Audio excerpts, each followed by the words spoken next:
Segala pujian, hormat, kemuliaan hanya bagi Engkau Tuhan. Kami bersyukur bisa mengenal Engkau sebagai Tuhan dan Juru Selamat kami Bapa. Bahwa kami dalam pengenalan yang benar akan Tuhan. Bahwa kami hari-hari ini semakin lebih lagi masuk dalam kasih kepadamu ya Bapa. Lebih lagi mencintai Engkau, mencintai jalan-jalan-Mu ya Tuhan. Ajar kepada kami hari ini untuk mengenal isi hati Tuhan dalam hidup kami. Urapi setiap kami Bapa, urapi hamba-Mu yang tidak ada apa-apanya Tuhan. Hikmat-Mu turun atas setiap kami pagi hari ini. Di dalam nama Yesus yang percaya Tuhan di tengah kita, memberkati kita. Mari katakan bersama. Amin, amin. Silakan duduk Bapak Ibu yang terkasih. Shalom. Bagaimana kabarnya hari ini? Luar biasa, karena kita punya Tuhan yang luar biasa. Sekalipun hujan, amin. Haleluya. Berarti saudara termasuk orang yang sungguh-sungguh mencintai Tuhan. Karena banyak orang Kristen yang jadi anak terang. Kalau terang ke gereja, kalau gelap tidak. Tapi ini benar-benar terang ini saudara ya. Ya, hari ini saya dikasih tema tentang bagaimana kita hidup mengenal isi hati Tuhan. Wow, ini tema yang cukup berat. Mengenal isi hati Tuhan. Ya, saudara, tadi pagi saya sampaikan ya, ada 3 tipe jenis orang Kristen. Yang pertama adalah orang Kristen yang menentang Tuhan. Ada orang Kristen yang menentang Tuhan? Ada. Ya, di tempat ini ada? Haleluya. Tidak ada yang mengaku. Orang Kristen yang menentang Tuhan loh, emang ada Bu? Ada saudara. Ya, kemarin saya dapat telepon dari seorang bapak. Dia bilang gini, Ibu, saya ini baru percaya Tuhan Yesus 10 bulan. Saya bersyukur saya juga menemukan khotbah-khotbah Ibu di YouTube. Tapi Bu, saya banyak tersandung sama orang Kristen. Saya banyak tersandung sama orang di gereja. Ya, dan kalau udah kayak gitu rasanya iman saya jadi lemah. Kenapa Ibu? Karena saya ini dulu dari garis keras. Dia dari... Ya, saya bilang, ya jangan tersandung sama orang Kristen. Karena memang tidak semua orang Kristen itu udah benar-benar dalam Tuhan. Saya bilang sama dia, saya juga dulu pernah ngomong begini sama pendeta. Pak, kalau melihat Bapak ya, rasanya saya mau pindah lagi ke Muslim. Tapi untung saya lihat Tuhan Yesus. Kenapa ada orang berkata seperti itu? Karena memang di dalam gereja orang Kristen sendiri, yang pertama ada tipe orang Kristen yang hidupnya itu menentang Tuhan. Padahal Kristen, padahal ke gereja, tapi dia menentang Tuhan. Nah, ciri-cirinya apa? Coba kita lihat sama-sama di dalam Roma 10 ayat yang kedua. Roma 10 ayat yang kedua sampai ayat yang ketiga, kita akan lihat sama-sama. Apa kata firman Tuhan tentang jenis tipe yang begini ini? Semoga ini bukan kita, insya Allah. Roma 10 ayat yang ketiga, ya ayat 2 dan 3 berkata begini, sebab aku dapat memberi kesaksian tentang mereka, ini kata Rasul Paulus, bahwa mereka sungguh-sungguh giat apa? Untuk Allah, tetapi tanpa pengertian yang benar. Ayat yang ketiga baca sama-sama.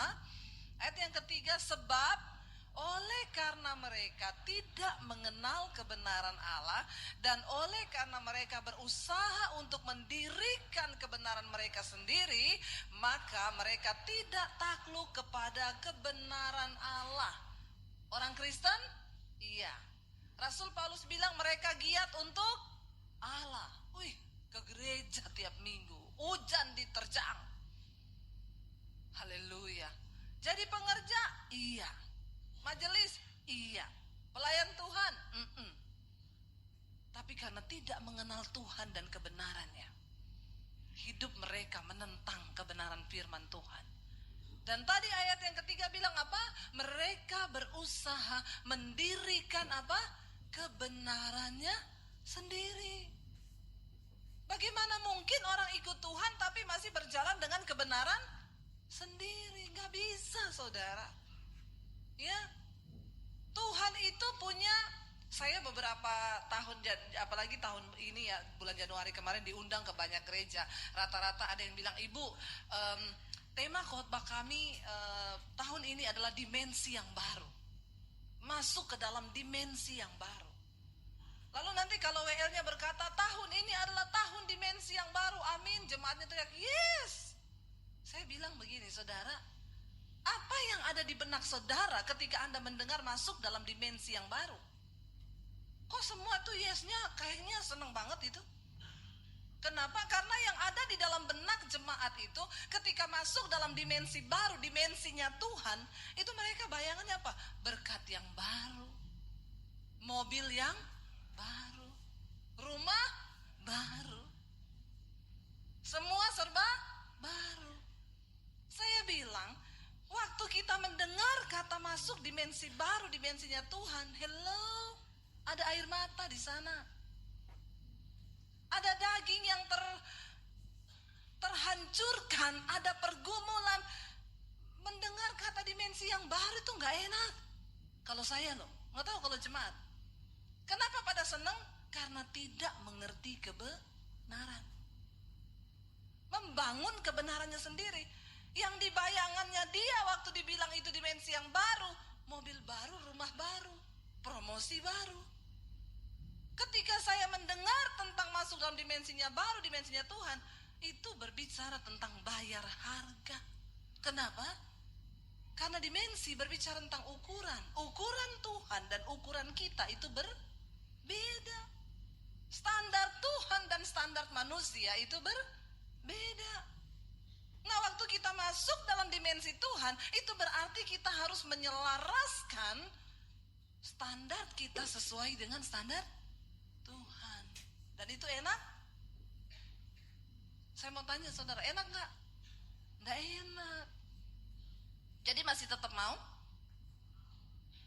Haleluya. Tepuk tangan buat jemaat yang luar biasa.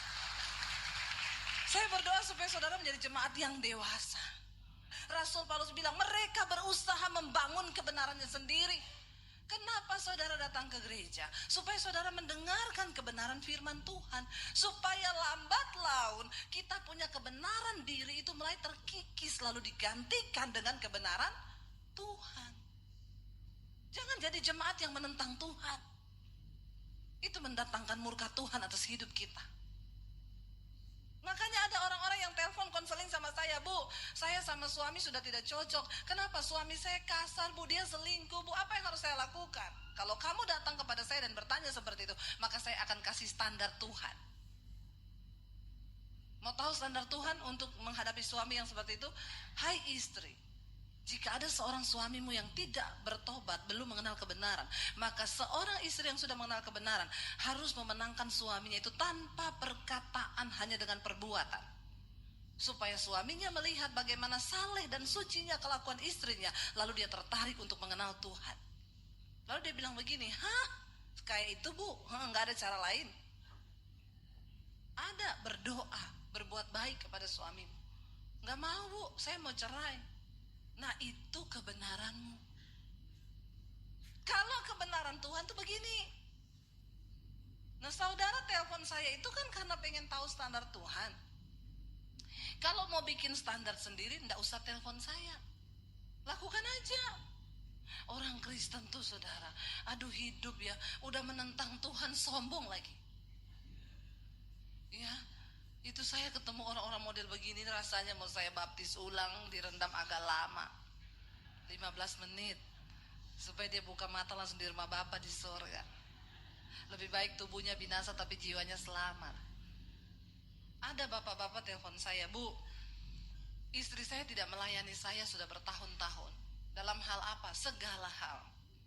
Terus saya sudah berdoa membawa kepada Tuhan, Bu, saya tertekan dengan masalah ini. Mungkin Bapak pernah bikin salah kepada istri sampai istrimu kepahitan. Iya, dulu sih saya pernah bikin salah. Saya berselingkuh. Ya udah, Bapak obati hati istrimu. Karena tidak mudah sebuah pengkhianatan itu akan diampuni, itu nggak gampang. Ya, karena hatiku ini bukan terbuat dari besi dan baja. Hatiku ini bisa remuk dan hancur. Ya, jadi tolong Bapak itu merendah, buktikan sama istrimu bahwa Bapak sudah bertobat. Udah, Bu, ya. Tapi buktinya dia juga tidak mau memaafkan saya. Ya berarti Bapak belum membuktikan secara nyata. Nggak apa-apa, pelan-pelan begini Ibu, saya kan sudah menyerahkan ini ke sama Tuhan. Saya bilang, Tuhan tunjukkan jalanmu buat saya, apa yang harus saya lakukan dengan rumah tangga saya. Saya berdoa begitu Ibu, Tuhan kirim wanita lain. Haleluya enggak saudara? Bikin jalan. Dulu kerja di PU Bina Marga kayaknya, makanya sukanya bikin jalan. Saya bilang, siapa yang kirim Pak? Tuhan Bu. Itu setan yang kirim. Orang Kristen sekarang, suara Tuhan dibilang suara setan, suara setan dibilang suara, karena tidak mengenal kebenaran. Sukanya bikin kebenaran sendiri, mendirikan. Itu tadi Rasul Paulus bilang kan, mereka berusaha mendirikan kebenarannya sendiri. Ngeri nggak? Saya bilang, Pak, itu bukan Tuhan yang kirim loh, itu setan. Tapi Bu, perempuan itu senasib sama saya. Dia juga disia-siakan oleh suaminya. Tapi bukan berarti, jadi dia Bu, dia baik sama saya, dia perhatian kepada saya, dia mengasihi saya dibanding istri saya itu. Jadi sehati serasa, senasib sepenanggungan. Ya, saya bilang hebat sekali saudara ya. Saya bilang gak boleh Pak, Bapak harus kembali kepada istri untuk bersatu. Enggak Bu, saya mau ceraikan istri saya. Saya juga kan layak untuk berbahagia Bu. Saya sama wanita ini berbahagia. Dia manis, dia baik. Saya bilang itu masih bulan promosi. Nanti kalau udah habis iklannya, dia lebih gila dari istrimu. Amin Bapak-bapak. Bapak-bapak bilang amin yang kencang.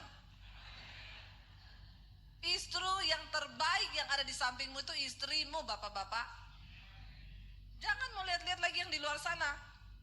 Pelakor itu memang manis di mulut, ya, tapi itu niatnya tidak tulus. Istrimu itu yang tulus di sampingmu. Aminnya tolong agak rela gitu.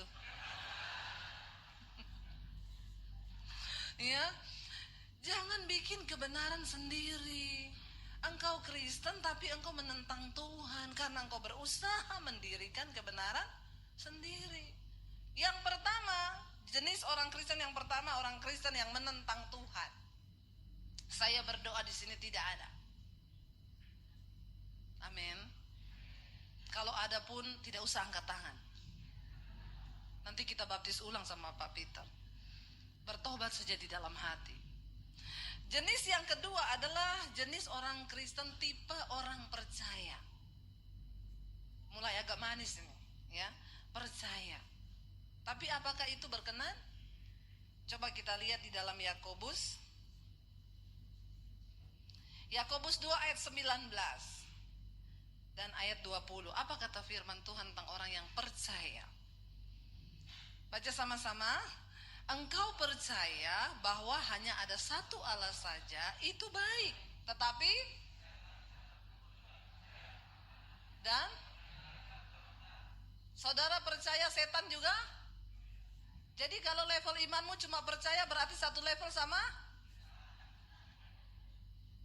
Amin apa amin? Ayat 20 bilang apa? Coba kita baca. Ayat 20, hai manusia yang bebal, maukah engkau mengakui sekarang bahwa iman tanpa perbuatan adalah iman yang kosong? Kristen percaya banyak. Waktu dengar janji Tuhan langsung percaya dia. Apa-apa tuh percaya. Tapi kelakuan urusan belakangan, pokoknya percaya. Ayat ini cukup menemplak kita. Dikatakan engkau percaya hanya ada satu Allah, itu baik. Baik. Kita percaya Tuhan, hanya ada satu Tuhan, itu baik. Tetapi ada tetapinya, setan-setan pun juga percaya akan itu dan mereka gemetar. Malah mungkin setan levelnya lebih tinggi dari kita. Kenapa setan percaya dan kita percaya dan tidak? Aduh Tuhan, ampuni Tuhan. Ya, ini Kristen percaya loh. Biar kita buka-bukaan aja sekarang, belak-belakan aja. Supaya kita tahu level iman kita di mana. Jangan main-main lagi dengan iman kekristenan kita. Waktunya sudah begitu singkat. Orang Kristen tipe percaya itu, ya, ini kan banyak virus nih saudara. Ya, corona lagi merajalela. Lalu orang Kristen yang cuma tipe percaya jadikan ayat sebagai jimat. Mazmur 91 diperkatakan itu, ditulis taruh di dompet. Haleluya. Ya. Pokoknya Mazmur 91 gini loh saudara, gini ya. Itu ayat Alkitab bilang iman tanpa perbuatan tuh mati. Bagus engkau percaya, Tuhan bilang itu baik, itu baik. Tapi iman tanpa perbuatan itu mati. Mazmur 91 itu indah banget memang kita baca. Walau 1000 rebah di samping kanan kirimu, 10.000 di sebelah kananmu, engkau hanya akan menonton saja. Karena Tuhan melindungi engkau dalam kepak sayapnya. Wih, apabila kita berseru, dia menjawab kita, iya percaya saya. Tapi ada syaratnya. Nanti kita akan bahas setelah ini. Saya cuma lagi bahas Kristen percaya ini. Kalau dengar firman cepat dia, pendeta bilang, Anda pasti diberkati. Amin. Ya itu tadi, masuk dimensi baru. Amin. Yes. Percayanya kebablasan, non-rem. Jadi nabrak kanan kiri, nggak ngerti. Itu baik, kata firman Tuhan. Tapi setan juga percaya. Jadi jangan mau satu level sama setan. Nah ini Kristen yang ketiga ini, nah kita mau mencapai di sini adalah Kristen yang mengenal Tuhan, mengenal hati Tuhan. Ya, di sana dikatakan, coba kita baca sama-sama Galatia 4 ayat yang ke-8. Saudara, tahu dan mengenal itu beda. Ada banyak orang Kristen tahu tentang Tuhan, tapi hanya sedikit yang mengenal Tuhan. Kalau tahu itu cuma tahu, tapi mengenal itu punya hubungan. Ya, coba kita lihat Galatia 4 ayat yang ke-8, baca sama-sama. 1, 2, 3. Dahulu ketika kamu tidak mengenal Allah, kamu memperhambakan diri kepada Allah-Allah yang pada hakikatnya bukan Allah. Ya. Lalu ayat yang ke-9 bilang apa? Tetapi sekarang setelah kamu mengenal Allah, atau lebih baik sesudah kamu dikenal Allah, bagaimanakah kamu berbalik lagi kepada roh-roh dunia yang lemah dan miskin dan mau mulai memperhambakan diri lagi kepadanya?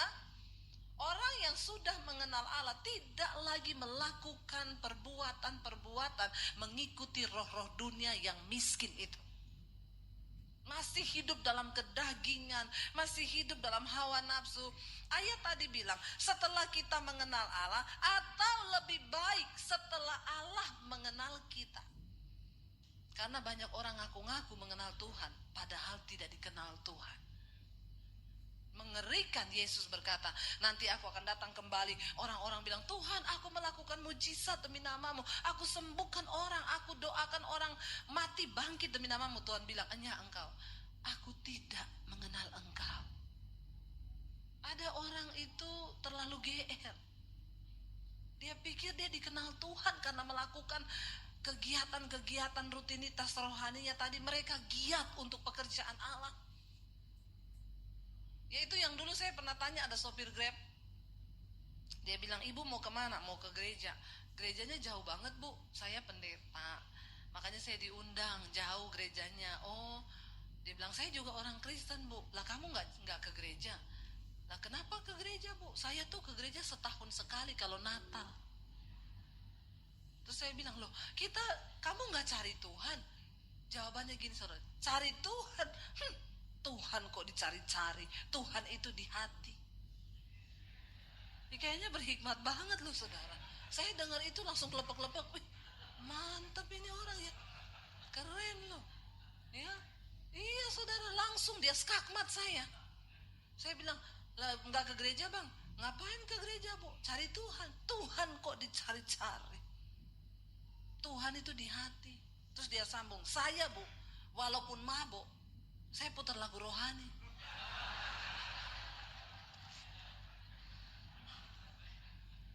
Ya, walaupun saya lagi mabuk, Bu, saya ingat Tuhan. Saya bilang, hebat abangnya ya. Saya curiga abang kalau mabuk ingat Tuhan, kalau sadar tidak. Jadi mabuk terus saja. Ngeri saudara, ngeri loh. Mabuk aja ingat Tuhan dia.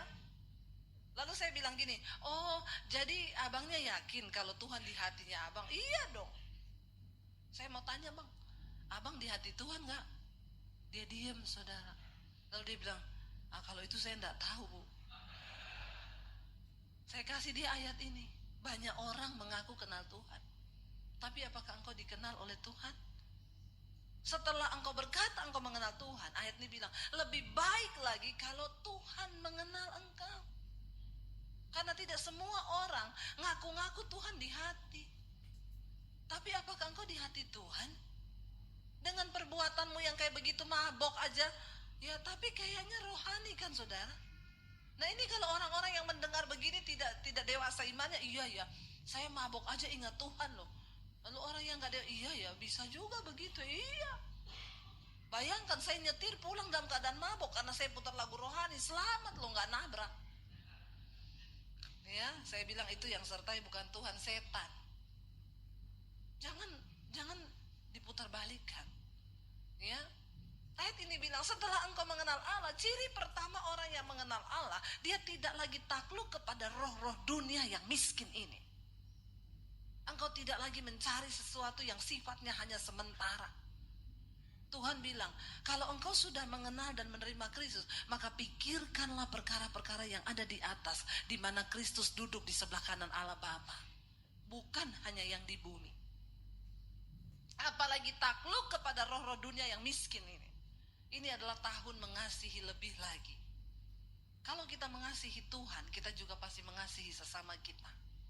Tapi ada orang Kristen yang ngaku percaya Yesus, mengasihi Tuhan, tapi sama ipar berantem, musuhan, bebuyutan, gak omongan. Mari kita berdoa saudara. Dalam hidup ini kita akan diizinkan ketemu orang-orang aneh. Ya, tidak semua orang normal. Tapi ya Tuhan izinkan itu untuk mendewasakan kita. Ada orang itu yang kita sudah baik saudara, tapi dia tuh kok sama kita kayak gimana gitu. Lepaskan pengampunan. Kemarin ada yang tanya sama saya, Bu, saya ini punya teman kerja, dia itu orangnya cukup aneh sih, Bu. Tiap hari di kantor tuh marah-marah, nyuruh-nyuruh orang seenaknya, padahal dia tuh bukan bos kita. Tapi kalau nyuruh itu satu kali saya tegur dia, Bu, dia marah, Bu, nggak mau ajak saya omongan. Terus saya udah minta maaf, Bu, berkali-kali, tapi dia tetap nggak mau maafin saya. Saya ke kantor tetap dia nggak tegur, tapi saya seperti apa ini ketemu saya minta maaf. Apa yang harus saya lakukan dengan orang seperti itu? Kamu jaga hati, jangan ada kepahitan. Terus soal dia nggak ajak omong, tandai orang begitu, jangan bergaul sama dia. Tapi jangan ada kepahitan. Alkitab bilang supaya kita nggak capek hati kan saudara. Sudah minta maaf berkali-kali. Apalagi saya bilang lah, kamu kok kehilangan damai sejahtera karena menghadapi orang yang seperti itu? Jangan. Kenapa saya bilang ngapain kamu kehilangan energi? Karena memang ada orang-orang yang seperti itu akan datang di sekeliling kita. Bagaimana kita bersikap dan berespon itu yang terpenting. Yang penting kita nggak marah, udah hati kita beres. Ya sudah, kalau dia nggak mau ya sudah, nggak usah dipaksa. Karena nggak semua orang waras kan saudara. Nah kalau kamu dia bilang saya tertekan, Bu, berhari-hari saya tuh sedih. Ih ngapain? Akhirnya kamu kehilangan damai sejahtera. Ya sudah, tapi kamu jangan kepahitan. Kalau satu saat ajak aja ngomong di kantor, dia nggak ngomong, ya sudah. Ini kenapa ya? Apa setan memang tidak suka? Tes 123 321, tes 123 321. Kata setan salahin saya lah, itu yang salah multimedia. Ya, jangan apa-apa juga salahin setan, ya. Saudara, ya inilah hidup kita ini akan berhadapan dengan orang-orang yang kayak begini. Kita kan nggak, satu kali saya lagi di bandara, saudara, saya mau pelayanan, ya, ini mengecil lagi loh suaranya ya. Tes 1 2 3 3 2 1, tes, dicoba. Ya, nah begitu kek. Apa itu yang dikorek itu di situ? Tepuk tangan buat multimedianya. Haleluya. Saudara, satu kali saya di bandara mau pelayanan ke Batam. Ya, karena tiba-tiba di bandara itu saya pusing ya, lalu saya mampir ada kafe di situ. Saya mampir di kafe, saya pesen roti, saudara, ya, sama kopi. Saya duduk di situ karena masnya bilang begini, rotinya ini ya bu, iya, berarti kan itu punya saya kan, bayar dulu bu, saya bayarlah ke kasir kan. Dia tanya mau dipanasin bu, iya panasin dulu aja karena saya mau langsung makan. Oh iya tunggu ya. Dia agak lama, saya berdiri di situ agak lama, saya duduk. Saya bilang mas saya duduk di meja situ ya. Iya nanti kalau udah selesai saya panggil bu. Saya duduk saudara, begitu saya duduk, saya sambil liatin roti itu kan. Lagi duduk ada bapak-bapak datang. Roti itu selesai ditaruh di atas meja, dia samber roti saya. Terus dia bawa ke mejanya, dia jalan begitu pergi duduk di meja. Jadi saya ini kan melihat, karena saya sudah berharap mau cepet-cepet makan karena saya pusing kan. Terus saya nggak mau zouzon lah ya. Anak muda sekarang bilang jangan zouzon, jangan berprasangka buruk. Jadi saya pikir oh dia udah pesen tadi kali rotinya sama, tapi dia duluan, dia punya dibakar. Saya tunggu-tunggu nggak datang-datang. Jadi saya pergi, mas roti saya tadi mana? Lah itu tadi loh, mana bu, hilang. Terus saya bilang di bawah bapaknya itu kali. Dia lihat meja bapaknya, oh iya. Lalu dia tanya, dia datang ke mejanya, pak maaf ya tadi bapak pesan roti ini udah dibayar? Bapaknya ngomong gini, enggak. Bapak nggak pesan? Enggak. Bapak belum bayar? Belum. Saya yang menyaksikan itu saudara di hati. Aneh nggak? Ya. Tapi dalam hati saya berkata, mungkin dia lapar. Ada loh orang-orang begitu itu ya. Kita akan jumpai orang yang seperti itu. Tapi ya itulah hidup. Kita kan nggak bisa memilih siapa yang kita mau ketemuin. Bahkan keluarga. Ada keluarga saudara. Waktu kita susah diomongin. Kita seneng diomongin. Sampai ada orang bikin statement begini, percayalah 95% orang di sekelilingmu itu diam-diam membencimu. Waduh, itu survei yang mengatakan kita susah diomongin, kita seneng diomongin. Terus mau gimana? Happy aja. Amin. Inilah hidup. Bagaimana kita bersikap? Saya bilang sama ibu itu, ya jangan terpengaruh. Ibu tetap melayani, tetap ini, tapi ya udah nggak usah bergaul sedekat dulu lagi. Malah bersyukur sekarang ibu jadi tahu karakter dia yang asli. Saudara, ya bagaimana kita menjadi orang yang dikenal oleh Tuhan, ya. Saya berdoa supaya jemaat di tempat ini bukan menjadi jemaat yang menentang Tuhan, bukan hanya menjadi jemaat yang percaya, tapi sungguh-sungguh mengenal Tuhan sampai kedalaman hatinya. Saya dulu waktu diusir dari rumah, kan saya ada di tempat kos di kota Palu. Di kos-kosan itu saya menggerakkan doa pagi, saya menggerakkan doa malam setiap hari. Ya karena saya nggak ngapa-ngapain, mereka anak kuliah yang mau aja, nggak dipaksa. Siapa yang mau doa, pokoknya kita jam 5 pagi sudah berdoa. Siapa yang mau doa malam, kita jam 7 malam ada doa. Lalu ada doa puasa. Padahal itu bukan sekolah Alkitab, itu bukan pastori, tapi saya tergerak aja bikin begitu karena saya rindu supaya kita lebih mengenal Tuhan. Anak-anak kos itu menyerahkan dirinya kepada Tuhan. Lalu di situ saudara banyak karunia-karunia rohani yang terjadi. Kita bukan orang yang pintar-pintar, yang punya ilmu tentang Tuhan, enggak. Kita cuma anak-anak kos yang enggak punya apa-apa tapi punya hati untuk cari Tuhan.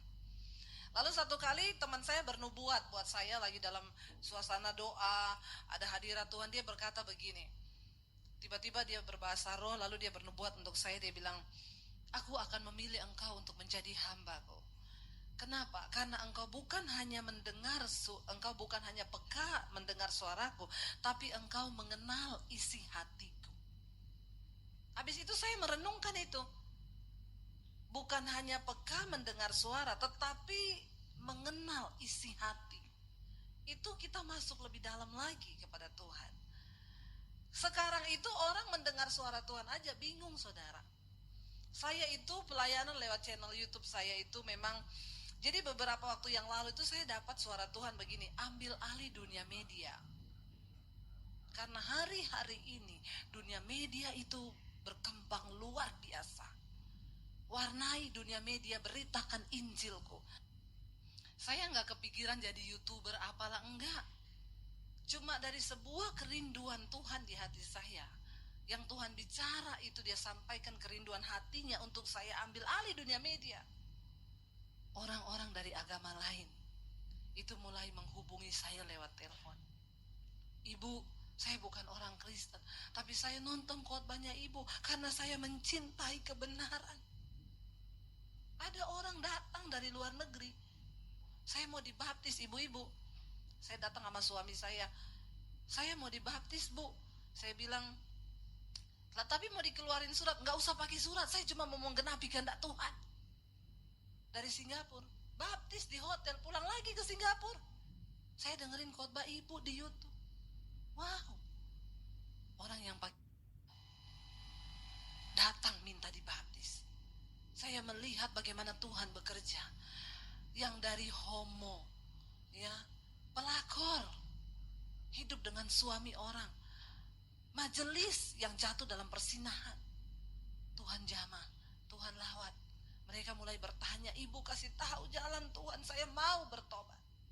Saudara lihat, waktu kita nangkap dengan apa yang Tuhan mau. Jadi bagi saya itu, kekristenan itu bukan sekedar agama yang cuma Tuhan itu masih berbicara sampai hari ini, amin.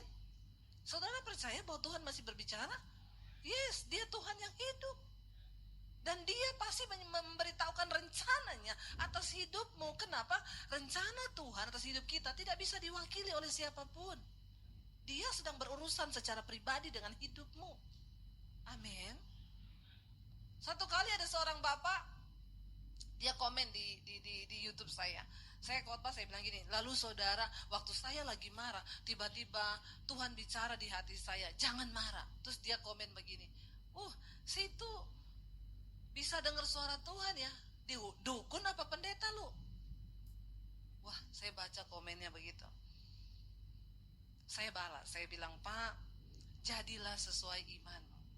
Kalau Bapak percaya bahwa Tuhan sanggup berbicara bagi kita anak-anaknya, Bapak akan mengalami. Tapi kalau tidak, Bapak tidak akan pernah mengalami. Kalau Bapak mau buka hati, dia komen-komen di YouTube saya itu pedes, saudara. Di YouTube itu komennya nggak semua enak. 100 yang komen, ada 5 orang yang tidak enak. Ada yang ngomong gini, alah pendeta abal-abal, ngaku-ngakunya aja dari muslim, padahal cuma cari duit. Haleluya, gak apa-apa. Itu pasti yang komen dari seberang. Saya bilang, Tuhan memberkatimu. Saya berdoa supaya Tuhan Yesus jamah hatimu. Karena YouTube lintas agama, lintas budaya. Di kamar tidur dia dengar, dia komen begitu, tapi dia dengar kan khotbah saya. Haleluya enggak? Puji Tuhan. Yesus bilang yang penting dia dengar dulu. Karena firman Tuhan tidak pernah kembali dengan sia-sia. Ada yang komen, pendeta pinter ngomong padahal tidak menjadi pelaku firman. Kenapa rambutnya pendek? Haleluya. Saya bilang, Pak, saya itu rambut pendek begini karena saya tunduk kepada suami. Justru saya melakukan firman. Kenapa? Suami saya gak suka saya rambut panjang. Gak boleh. Berapa kali saya coba panjangin, baru segini dia bilang, potong. Please, saya pengen panjang. Gak usah, gak bagus, kamu cantik pendek. Jadi dia kalau belai gak usah panjang-panjang, cuma cukup sayang. Kalau pendek kan belayannya panjang, kalau panjang kan sayang, ya. Kalau gini kan cuma sayang, udah selesai, nggak alay lebay. Ya, sampai dulu saya saking pengen rambut panjang, saya pergi hair extension, saudara. Saya pikir gini, mungkin karena dia belum lihat saya rambut panjang, jadi dia nggak bolehin. Tapi kalau dia sudah lihat, pasti dia bolehin. Anak saya 3 perempuan, rambutnya panjang semua. Iya mam, kita dukung mami, cepet sambung rambutnya mam. Saya pergi ke salon, nunggu berjam-jam, saudara, dengan harapan bikin surprise untuk suami. Rambut saya disambung sampai panjang, udah mirip Arsyanti.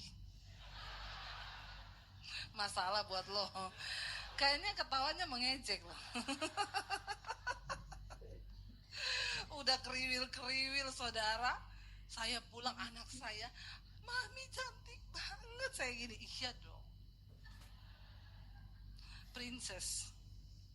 Lalu masuk rumah, suami saya lihat saya, dia teriak, hah? Saya bilang, cantik kan saya? Kayak bencong.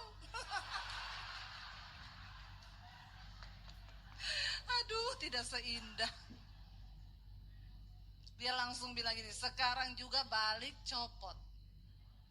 Anak saya yang nangis, yang kecil, ih papi please deh, mami tuh cantik tahu rambutnya panjang. Saya bilang, iya say, aku udah seharian loh ini pasang ini, masa balik lagi di sana, please. Saya bilang sebulan deh. Kata anak saya, iya pap, sebulan aja. Dia bilang, ya udah. Malam-malam tidur, saudara, dia mau peluk saya, tiba-tiba dia teriak. Ya, udah mau tidur mau peluk, wah, kata dia, kenapa say? Bener kayak peluk bencong, copot deh, copot. Jadi terpaksa, tidak bisa 1 bulan, tidak bisa 1 minggu, cuma 1 hari. Besoknya saya copot. Ya, jadi jangan bilang saya tidak melakukan firman lah ya. Kayaknya juga Tuhan tidak melihat dari penampilan. Ada komen-komen yang begitu. Lalu bapak itu saya bilang gini, Pak, Bapak harus mengalami Tuhan supaya Bapak bisa mendengarkan suaranya. Satu kali dia inbox saya, saudara, minta nomor HP. Tiba-tiba masuk di HP saya, Bu, saya ini orang pintar. Saya bilang, sering minum tolak angin? Orang pintar minum tolak angin. Ya, dia bilang, enggak Bu, saya sekolah di Amerika, saya pernah sekolah di Australia, titel saya titel luar negeri semua.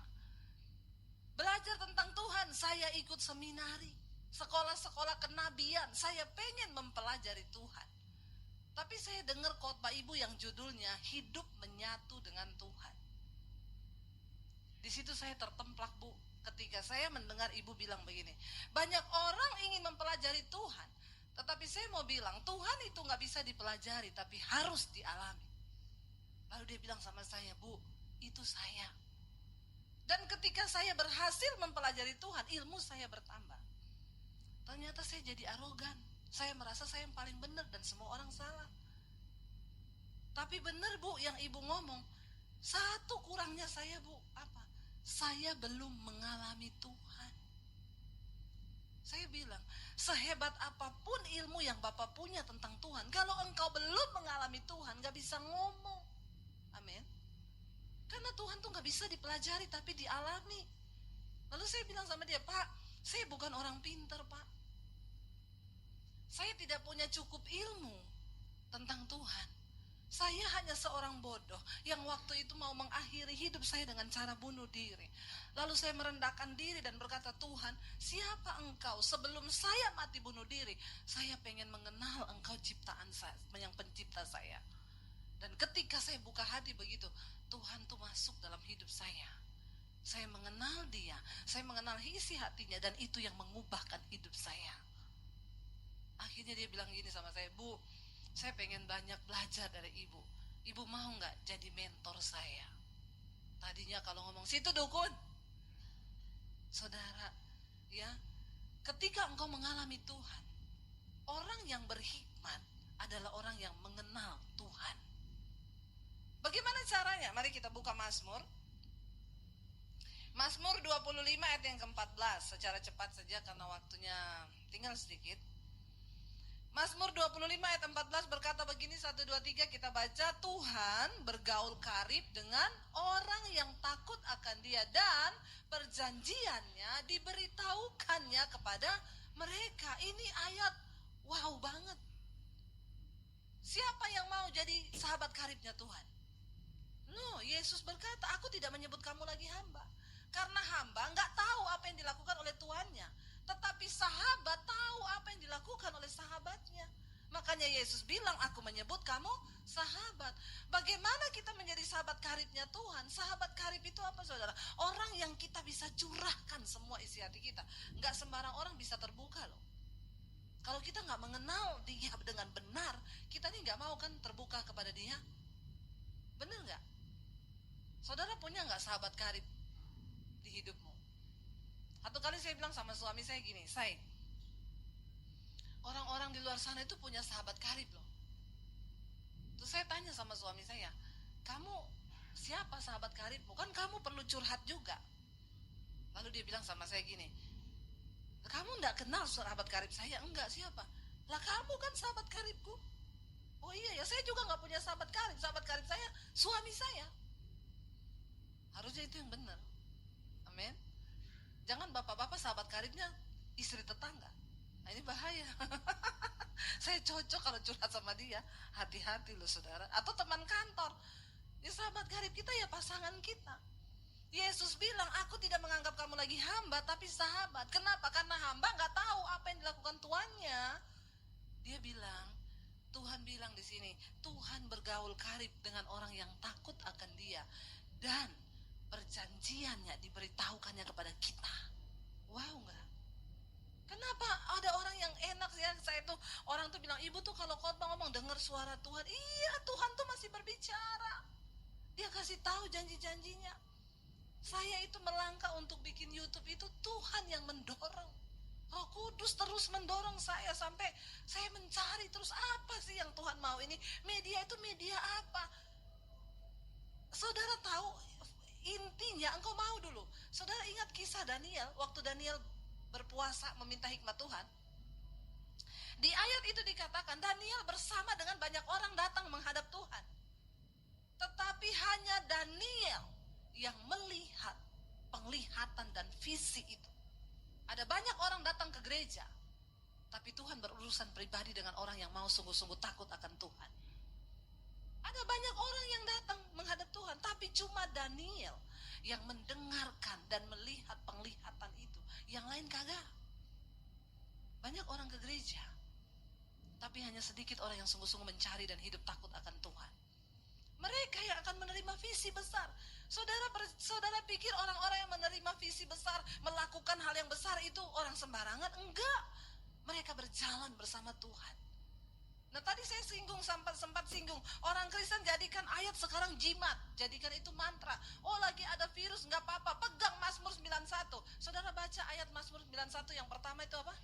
Sebelum engkau melangkah pada ayat-ayat yang berikutnya tentang janji berkat, janji perlindungan, lihat dulu ayat yang pertamanya. Di sana dikatakan Mazmur 91 ayat yang pertama, ya, orang yang duduk dalam lindungan yang maha tinggi dan bermalam dalam naungan yang maha kuasa. Orang ini yang akan mengalami semua janji Tuhan itu. Kalau dalam terjemahan bahasa Inggrisnya dibilang orang yang diam dalam the secret of God, tempat rahasianya Tuhan. Di mana itu tempat rahasianya Tuhan? Saya mencoba memikirkan ayat ini. Tempat rahasia Tuhan itu di mana? Lalu Roh Kudus mulai kasih saya pemahaman. Ya. Tempat rahasianya Tuhan itu di mana, saudara? Ketika engkau berjalan melakukan kehendak Tuhan. Ketika engkau berjalan di dalam visinya. Ketika engkau berjalan dalam menggenapi kehendaknya. Engkau sedang berada dalam tempat rahasianya Tuhan. Kenapa? Karena Tuhan itu memberitahukan rahasianya kepada orang-orang yang takut akan Tuhan. Wow. Waktu kita berjalan dengan tuntunan Tuhan, kita sedang berada di dalam tempat rahasianya Tuhan. Dan ayat ini berlaku bagi mereka yang hidup menggenapi visi Tuhan, yang hidup menggenapi kehendak Tuhan. Waktu kami kecelakaan mobil satu keluarga, Saudara udah dengar kesaksian saya, mobil kami hancur 80%. Dari pihak asuransi ngomong, Bu, mobil dianggap hilang. Kenapa? Tidak ada satupun bengkel yang mau perbaiki, itu sudah hancur lebur. 80%. Anak saya tidur di bagian belakang. Itu mobil hancur dari belakang sampai ke tengah. Mobil kami terbalik pindah ke jalur sebelah di tol. Kami berlima di dalam satu mobil, tidak ada luka satu goresan pun. Wow gak? Kita berada di dalam secret of God, di dalam tempat rahasianya Tuhan. Orang-orang yang berjalan menggenapi visi Tuhan, orang-orang yang berjalan menggenapi kehendak Tuhan, mereka sedang berada di dalam tempat rahasianya Tuhan. Saya berdoa kita di sini bukan cuma jadi orang Kristen yang datang duduk diam pulang. Hidupmu gak pernah berubah. Jangan punya level yang sama dengan levelnya setan, cuma percaya sama Tuhan. Tapi mari kenali isi hati Tuhan. Dia Tuhan yang masih berbicara sampai hari ini. Dia Tuhan yang masih, kita baca satu ayat yang terakhir, Mazmur 91 ayat 14. Ini juga kuncinya Mazmur 91. Jangan cuma dipakai Jumat. Ya, Mazmur 91 ayat 14 berkata apa? Sungguh apa? Hatinya melekat kepadaku, maka aku meluputkannya, aku membentenginya sebab ia mengenal namaku. Engkau jadi Kristen, hatimu tidak melekat, hatimu tidak mengenal, cuma tahu tentang Tuhan. Kuncinya apa? Mengenal Tuhan. Bagaimana mengenal Tuhan? Hatimu tuh melekat pada Tuhan. Ketika satu saat engkau diperhadapkan untuk bersinah, engkau hatimu melekat Tuhan enggak? Aku tidak akan pernah menyakiti hati Tuhan dengan melakukan dosa kenajisan. Ketika engkau didapat kesempatan untuk nyolong, untuk nyuri uang orang, engkau akan berkata enggak, aku tidak akan pernah melukai Tuhan. Kenapa sampai hari ini saya memilih tidak berselingkuh? Saya bisa gak berselingkuh? Bisa. Godaannya ada? Banyak. Kenapa saya tidak berselingkuh? Bukan cuma karena takut tidak masuk surga, bukan cuma takut masuk neraka. Saya gak mau menyakiti hati Tuhan. Kenapa? Saya tahu hati Tuhan. Saya mengenal hatinya. Bahkan orang yang mengenal hati Tuhan, engkau gak akan tega lihat jiwa-jiwa di luar sana yang sedang terbengkalai dan tidak ada satupun yang pergi kepada mereka. Maaf saudara, engkau dipanggil bukan cuma jadi orang Kristen datang duduk diam pulang duduk di kursi gereja. Engkau dipanggil untuk menjadi penuai jiwa. Masih banyak tempat kosong di tempat ini. Ayo pergi selamatkan jiwa tetanggamu, orang tuamu, iparmu, saudaramu. Setidaknya bawa mereka dalam doa selama masih ada waktu. Itu hati Tuhan. Itu hati Tuhan. Kenapa saya masih rela datang? Ada orang dengar di YouTube saya, Ibu mau nggak datang berdoa di rumah saya, Bu? Rumahnya di mana? 2 jam dari Jakarta. Perginya tok, pulangnya 2 jam. Saya nggak mampu berobat di rumah sakit, Bu, karena saya nggak punya BPJS. Jadi saya di rumah, saya kena kanker, sekarang terbaring. Saya bilang sama suami, saya antar saya pergi ke sana. Ada orang yang dengar bilang gini, Ibu masih mau datang besuk-besuk begitu? Dan itu kan bukan jemaat Ibu. Iya, saya nggak terima perpuluhan dari mereka. Kenapa saya mau pergi? Itu hati Tuhan. Saya menangis bersama dia. Bagaimana merasakan sakitnya, yang dia bilang, Ibu doakan saya mati, Bu. Saya nggak tahan dengan sakit ini, kanker yang sudah menyebar sampai ke tulang-tulang saya. Setiap malam saya cuma berdoa minta mati, tapi kenapa Tuhan gak kasih saya mati? Dia bilang, saya bersyukur bisa kenal Ibu mau datang. Kayaknya cuma Ibu hamba Tuhan yang mau datang injak rumah saya. Air mata saya menetes. Tuhan bilang, ini hatiku. Makanya Yesus berkata kepada murid-muridnya, ketika aku sakit engkau menjenguk aku, ketika aku di penjara engkau datangi aku. Mereka bilang, Tuhan, kapan engkau masuk penjara? Kapan engkau sakit? Yesus bilang, apa yang engkau lakukan bagi sesamamu manusia, itu engkau lakukan buatku. Ayo saudara, kenali hati Tuhan. Mari kita bangkit berdiri bersama. Ini kami umat-Mu Tuhan. Kami hanyalah orang yang mau sungguh-sungguh mengenal Engkau. Biar